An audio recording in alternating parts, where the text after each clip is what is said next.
come up with that idea of that creature? It kind of, to me, when I saw that movie, the first thing I figured, Mothman. Well, yeah. I think that they had to base that on something, a good report that someone gave them. Maybe that thing in West Virginia is where they got the description. Yeah. I know originally the Mothman, there was supposedly a dog that it killed. But you know what? There's no ever any reports of people being killed by Mothman. But then again, how do we know? Because there's people going missing all the time. Duh. Yep. Yeah, and you've seen the map of missing people in the state national parks. That is so scary. That's a lot of people, man. Something's happening to them. That takes up a lot of space, all them people. That's a big body of mass. So it's got to go somewhere. You just can't put that over in a corner somewhere. It takes up space. Well, and hence the interest in what was it, UFOs abductions? Was a Mothman eating them? Did a dog man? Did Bigfoot eat them? Apparently, I asked a guy one time, this is 25 years ago, he's called me on a Bigfoot thing, and I said, they get hit by cars and shot by guns. Where are the remains? Where are the bodies? This guy said, apparently they dispose of their dead, which I took to mean they eat everything, bones, teeth, everything. And he said the reason you don't find scat is because they apparently do their bathroom on a rock, and then they throw the rock real hard and scatters it. That's a possibility. Is that wild? But I have heard about where they eat their dead. I was just reading that in a book here about a week and a half ago. Yeah, okay. Mm-hmm. Wow. Yeah. Yeah, and that would make sense because if they don't have empathy and emotions and stuff like we do, it would just be a logical thing to do, would cover up evidence and at the same time have a nourishment. Well, it wouldn't be evidence. They just eat it. There's a tribe in Africa that, when somebody dies, they eat the dead because they want that their spirit in them. So they sit down and have a barbecue like that one you almost had, James. So when you die, and you die on this one tribe, you don't have to worry about being buried or the celebration is there. You're there for dinner. So maybe the Bigfoot and the same thing is that when somebody dies, they just look at when one of their members die. It's food. It is food. Let's face it. It was a university professor about 2 months ago made a comment, and it went newswide all over. He said, "There's nothing wrong with eating humans." Oh, I remember that. Yeah, that's being said by a lot of people. Yeah. That's debauchery. That's when society is tanking. That's when we're going out of business. Yeah, and you can catch a disease from eating that. You could get a genetic disease. I forget what it's called, especially from eating the brains. It's not good. It's not meant to be. No, it's like these guys are feeding cattle to cattle. They got mad cow disease. They weren't meant to eat cows. They're meant to eat grain and grass. We're not supposed to eat people. In fact, a lot of people don't believe in the Jewish dietary laws, but people look into those things. They're actually beneficial. And you're not supposed to eat a pig because he splits the hoof, but he doesn't chew the cud. Why did you say that? I just had a ham sandwich today. Well, that's the definition of them. But see, people, we split the foot, but we don't chew the cud. So we're unclean. Eating us the same thing as eating a dog or cat or a pig. But we're humans, and there's something more there.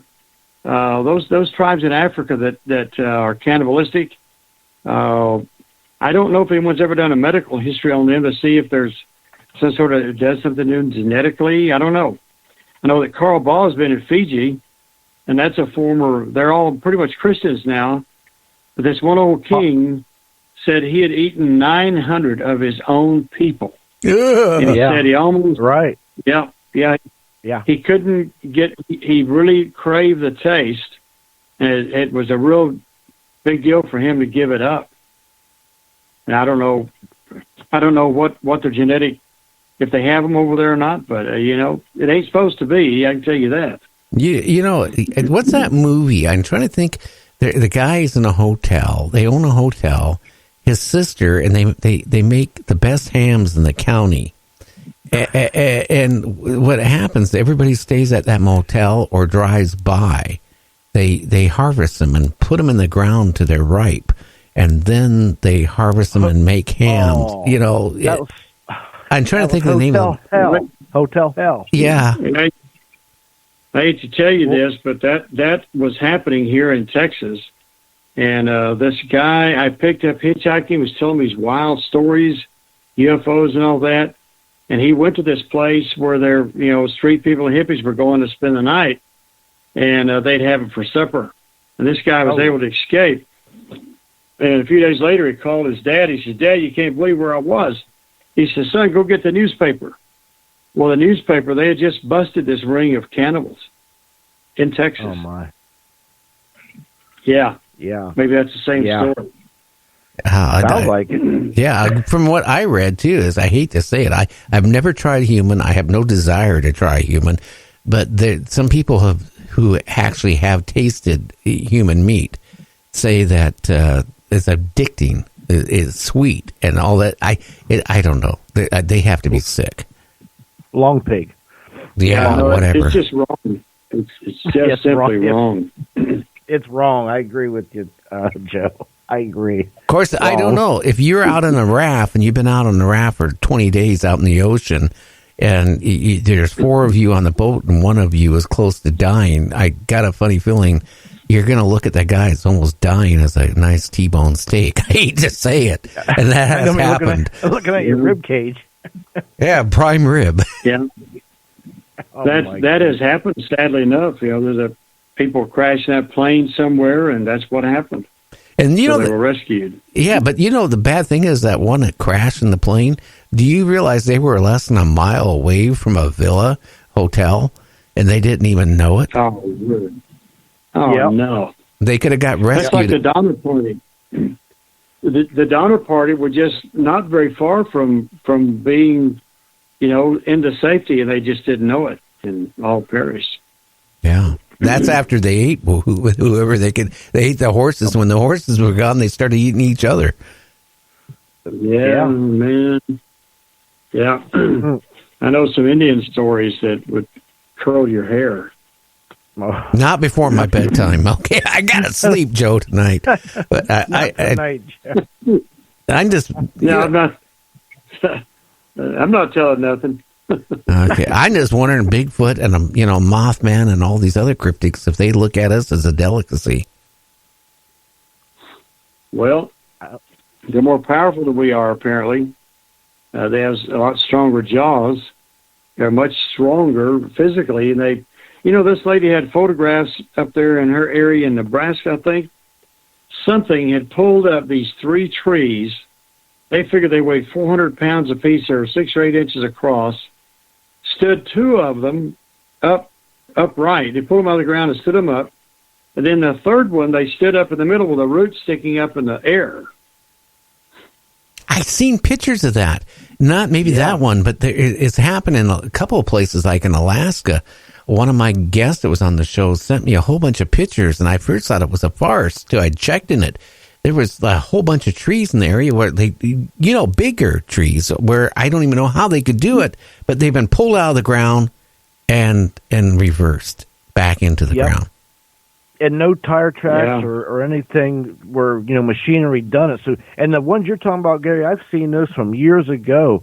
Those trees are huge. A human couldn't even hardly get your arms around them, not to mention, it's 20, 30 foot tall. You're picking up, turn around upside down, and jamming it in the ground so far that it stays upright where the roots are sticking up. Now, tell me who or what or how do you do that with no equipment? Yeah, that's the thing about Bigfoot. There's so much of it that seems to be, it could only be attributed to the supernatural, which puts them into the angel demon area, and they just ask a lot of questions like, well, why would they be ape looking like? Why would they? Of go around in tribes, live out in the woods, and eat rabbits and leaves and stuff if they're just demons. So, man, the more I look into this, there are no clear-cut answers, not yet. And I just tell people, look, don't make rash decisions. Wait, check into it a little bit more. You got to research this stuff. And I think that the jury's still out on the Bigfoot deal and all this other stuff for sure. Well, Joe, I don't know if you remember, but back in early 2000s, I was up in the Canadian Rockies with a friend of mine who was a medical doctor, and his father was a Superior Court judge in Pierce County. His brother was one of the high, well-known criminal attorney in Pierce County, Washington, very well-known. And we decided we were going to, because we were into photography, we're going to go up the Canadian Rockies and take pictures of old silver mines, old cemeteries, and ghost towns. And we went to the Japanese internment camp, miles from nowhere. Miles. We had a hike in about 2 miles or so. We get to it. Okay. We hike into it. There's not much of anything left. Maybe a little bit of machinery. There's a cricket goes by. And then where they built the internment camp, there was a mine there, a silver mine on the other side of the creek. So they probably made the prisoners work the silver mine. I don't know. My friend goes, "Hey, Gary, look at that big, huge bear across." So I pick up my camera because it had a telephoto lens on it. So I wanted to take a picture of it.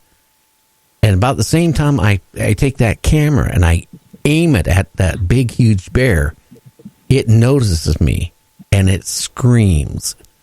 The scream was bad enough, but it echoed because of the base of the side of the mountain. It really echoed. The next thing I know, it's charging us.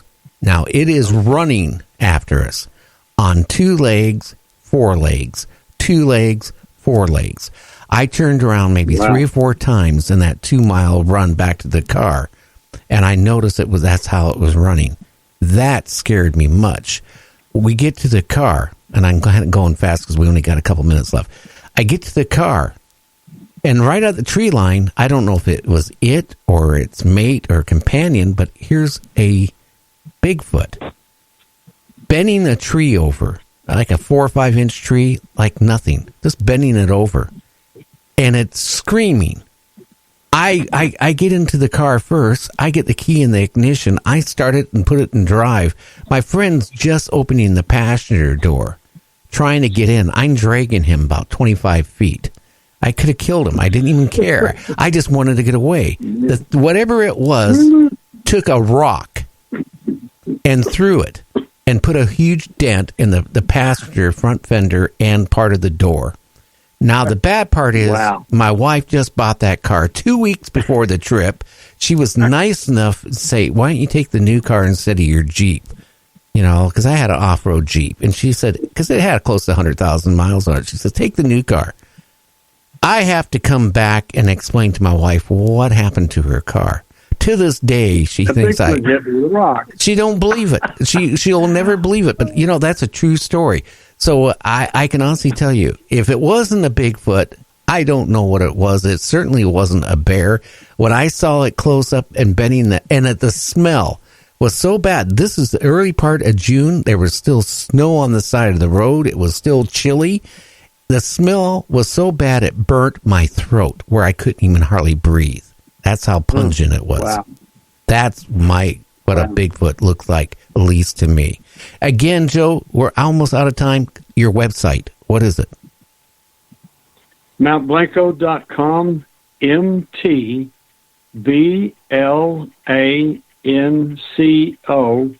MountBlanco.com. And we're in Crosbyton, Texas, just east of Lubbock, Buddy Hollyville. And we're on we're out on the town square on the north side of the road. We're open, but not officially. Hope to have a big open celebration in another month or so. But anybody's welcome to come. Again, where they can find your books, your latest book, what is the name of it? And they can be found where? Yeah, Giants Against Evolution. It's about giant men and the evidence of that around the world. The giant animals, which disproves this whole idea of getting little to big and simple to more complex, totally contrary to the fossil record.